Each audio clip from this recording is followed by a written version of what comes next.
Let's talk about the fear of rejection, but also let's talk about overcoming that fear. Rejection has destroyed a lot of us. Rejection has destroyed, most of all, some of our healthy inner thoughts of ourselves.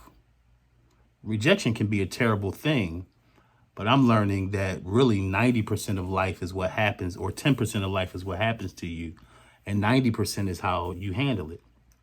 See, when we talk about wisdom and wisdom for living, you understand that life happens to everybody.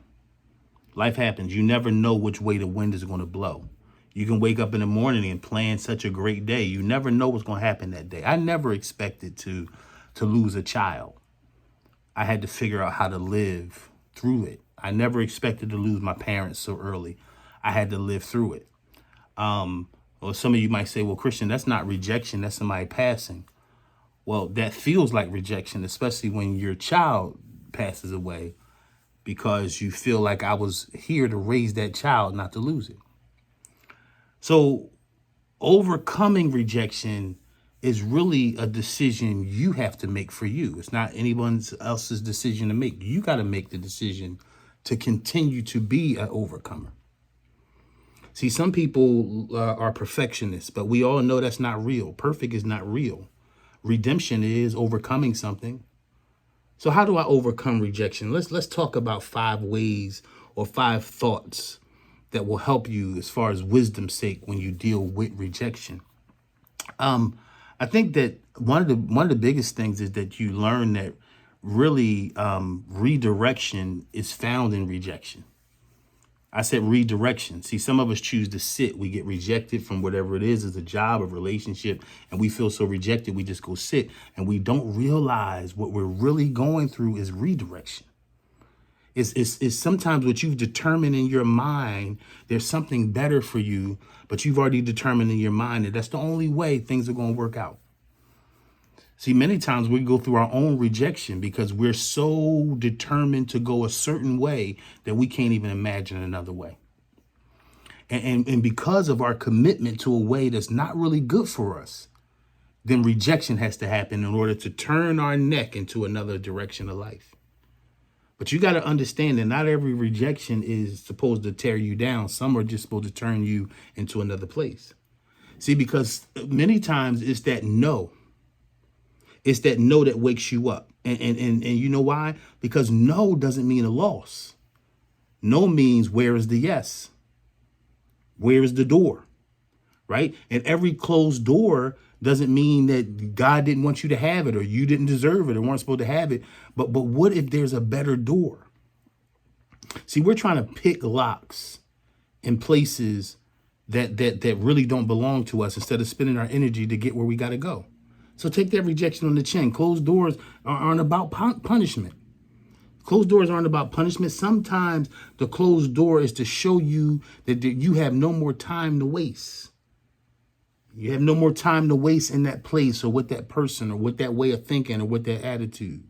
It's a challenge to get better.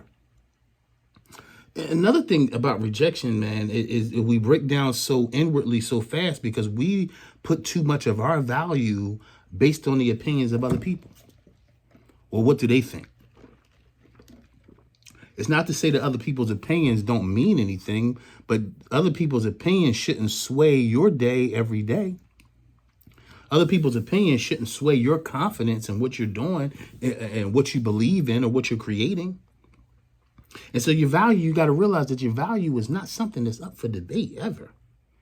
See, my worth, your worth is never determined.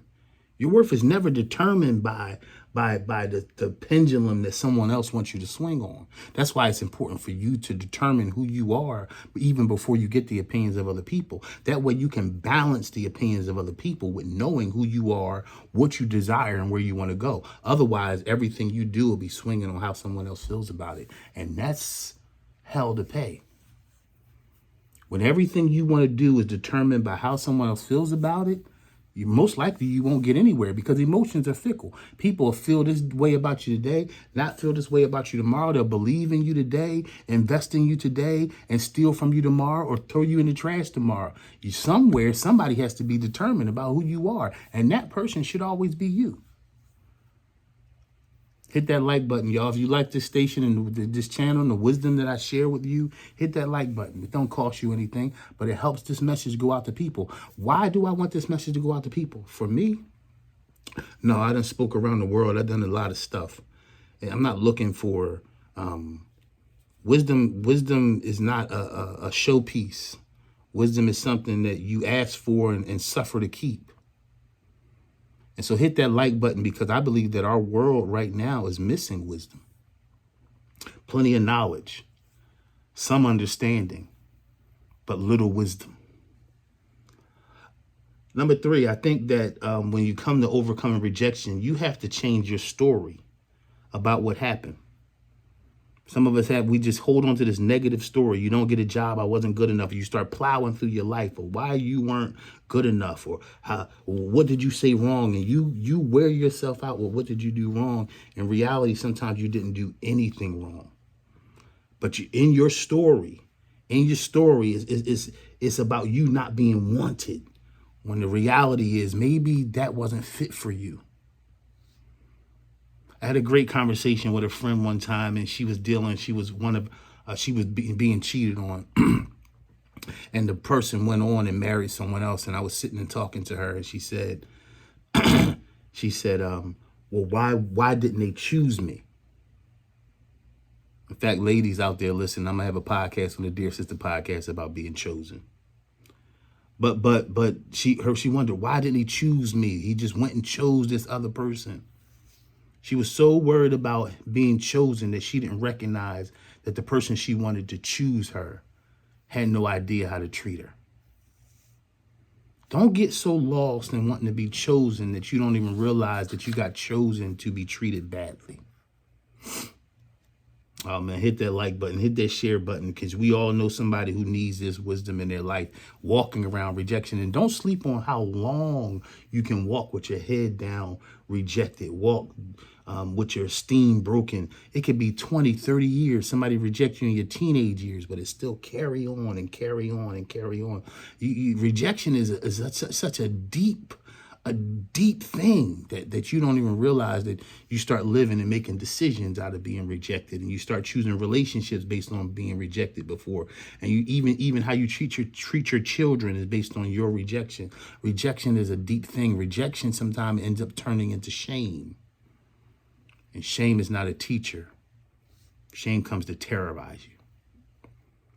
But when it comes to rejection, sometimes rejection even helps you to measure how much you believe in you. You know, sometimes we starve for people's rejection, we starve for people's acceptance of validation so much because we don't even believe in us, and we don't believe in what we're doing. We don't believe in the business that we're trying to run. So you always need validation from somebody else.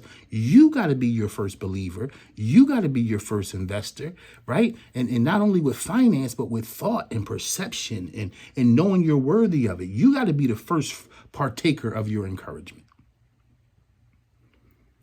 Sometimes rejection, again, is not to destroy you, but it helps you believe in you. And when you believe in you, you present yourself in a whole nother way, not hoping somebody picks you up off the shelf, but showing people your value, whether you pick me up or not. It doesn't change my value at all. And lastly, you can't make anybody, any job, any person choose you. But you can keep on preparing for when it's your time to be chosen. In other words, don't let rejection make you fold, hide, give up on yourself. Don't allow that to happen to you. Why? Because just because someone didn't choose me, the only thing I can control is me. So what do I do when I'm not chosen? I choose me. I choose to prepare for the time that I will be chosen. Because you don't want to waste time pondering someone else's choice or someone else's action where you put yourself, or you misplace yourself where you're not even in position to be chosen by anything. So what does wisdom say? Be consistent. Be authentic. Because that's your superpower. Hit that like button, hit that subscribe button, and always remember, yesterday is history and tomorrow is a mystery, but all you got is right now. So live in it. I love you. I'm proud of you. Be brave. And that's the wisdom for the day. Peace.